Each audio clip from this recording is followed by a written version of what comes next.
Nürburgring is the ultimate proving ground. It's the world stage. It's the most intense track. There's nothing like it.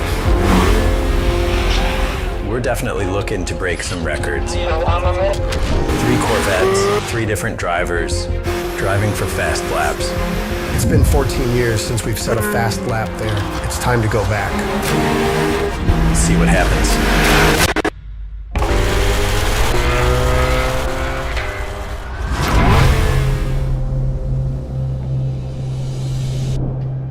This idea came about roughly 20 months ago.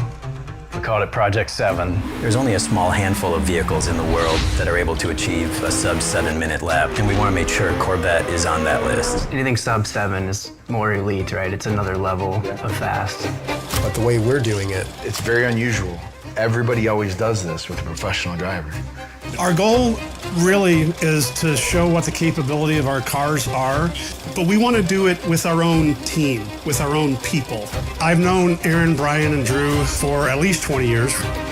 They're not professional drivers, they're engineers, but the fact they're capable enough to come out and do this on the Nürburgring, I think it's a challenge. it's been a while since we've set a lap time at the Nürburgring. I think it's been 14 years, and it's something we've been asking for a while. And now you fast forward to Corvette Z06, ZR1, and ZR1X. This is world-class performance, and we can put that up against anybody.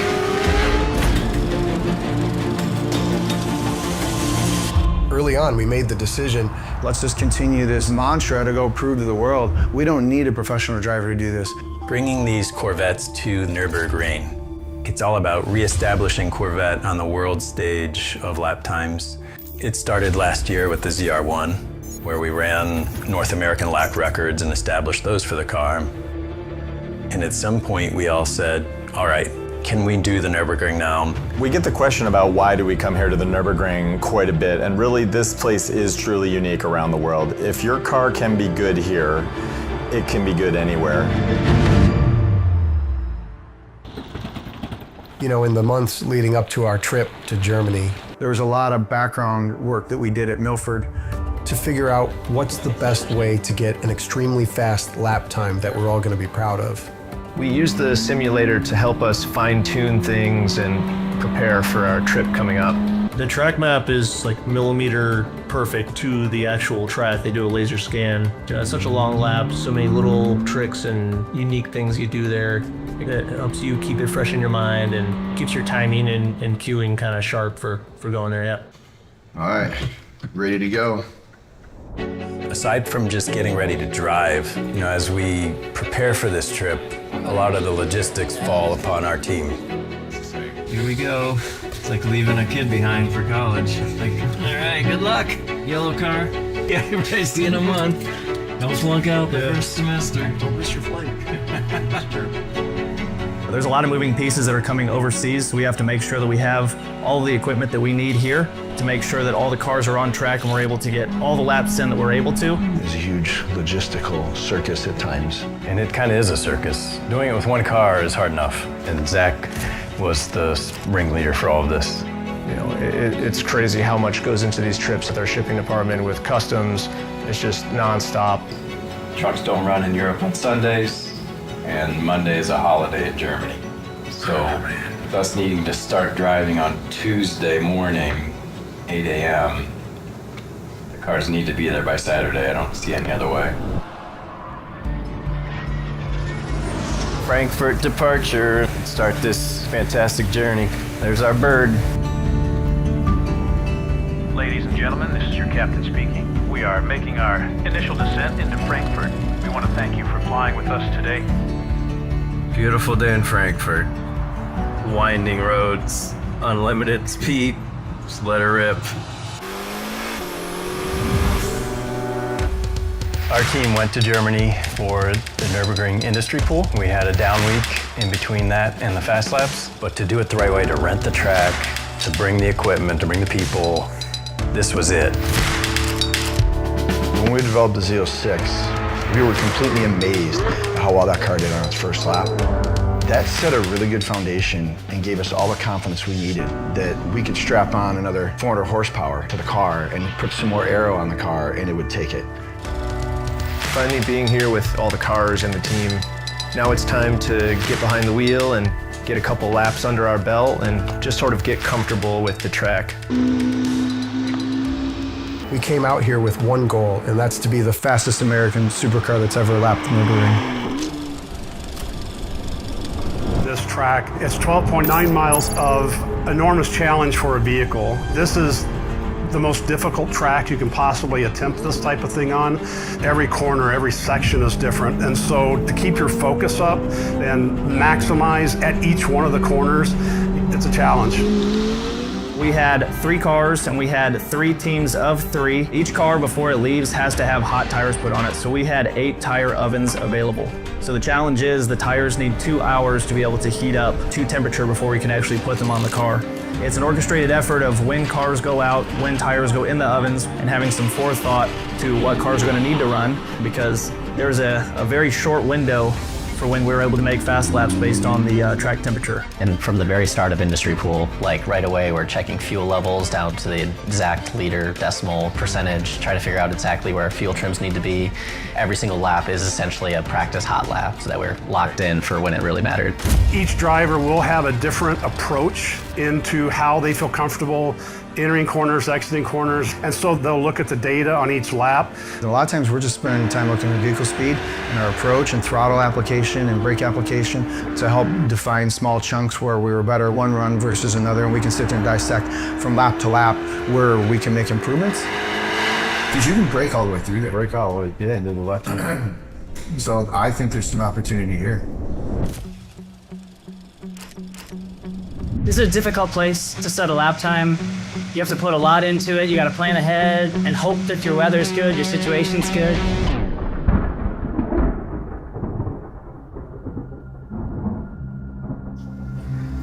Yeah, there you go right there. What's this say? Nürburgring expected to start in the next few hours. The last time I looked at it, kind of started to dissipate. Yeah.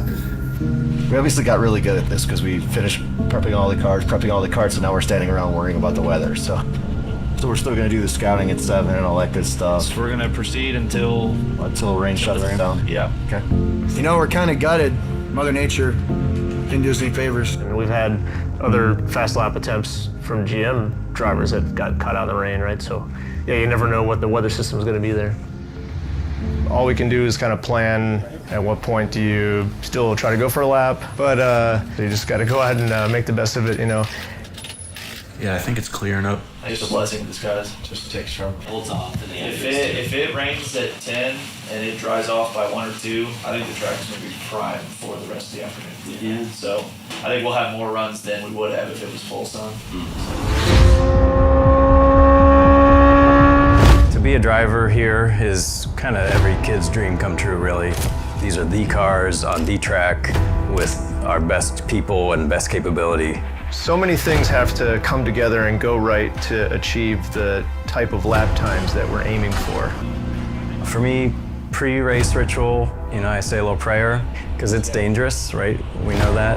And when we're fully sending it here, it's a different environment than development driving. One of the things I do when I settle down into the car, getting ready to run a fast lap, I definitely try to do my best to visualize the lap. When I'm sitting there, I'm just thinking about just being precise and hitting all my marks and driving the lap extremely clean with no mistakes is what I'm focusing on. Getting a good result is really a big deal.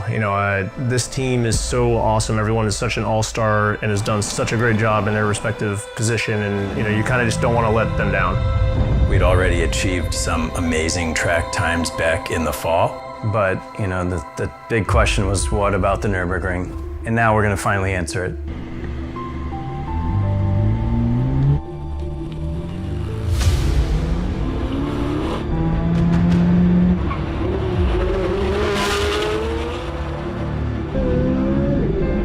There's a lot of pressure on our shoulders to make sure we perform with what our customer base wants to see and they've been asking for. We take that pretty seriously, and there's a lot of pride in us being able to represent the Chevy Corvette ZR1 in such a manner that we do it safely and we do it really fast and we beat the competition.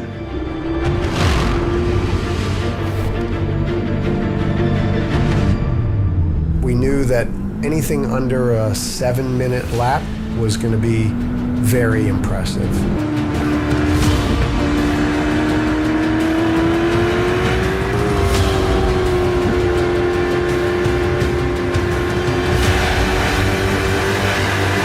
In my head, at this track with the 01X, it's hard to really think about much when you're driving a lap around here. The way this car accelerates is like being shot out of a cannon. It's really special and awesome, and it's so much fun. So I was able to run the lap a couple times, and every lap our time was getting better and better.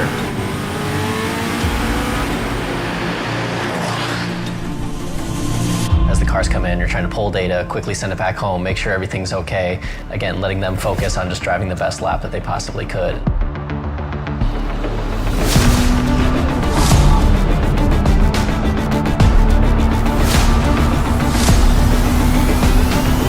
While you're out there, there's no communication with the team. It's just you and the car doing your lap. Any mistake when you're going that fast could be really bad. I think for me, I remember feeling like, all right, now I'm understanding where this car will let me challenge it.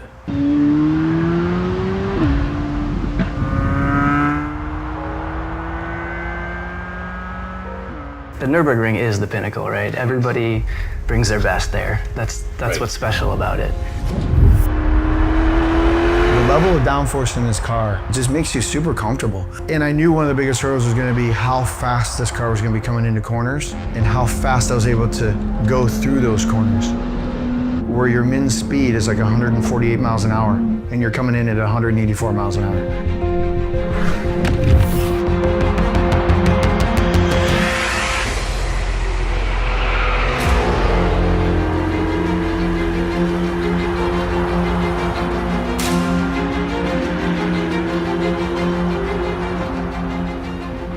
When the car comes in, we had a very short amount of time to turn that around to go back out. So the car had to go up on jack stands, tires removed. There had to be a safety check to make sure that nothing's cracked, nothing's broken, so that the car can actually make another lap. And then we had to get fans on the radiators to make sure the engine can get cooled back down so we're not robbing power due to temperature.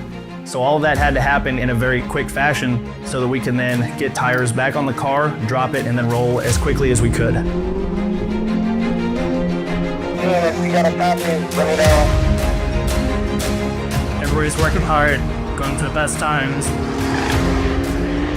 When you're on the brink of something so big and so monumental, speaks to the passion that each team member has that makes the car what it is.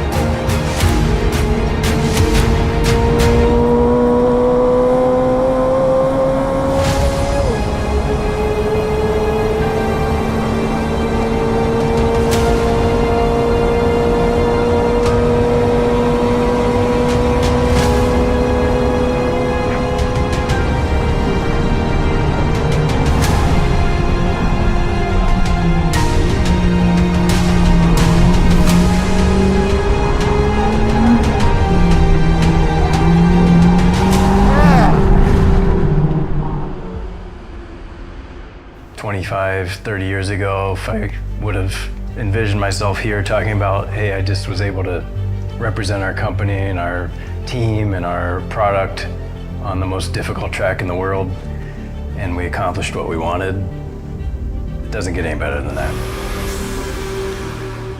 I think that's what makes Corvette unique, too, is having these capable drivers plus the engineering talent to really dial in a car that anybody could take to a track and have fun with it. But knowing it's all done in-house by these drivers and by these engineers is pretty special.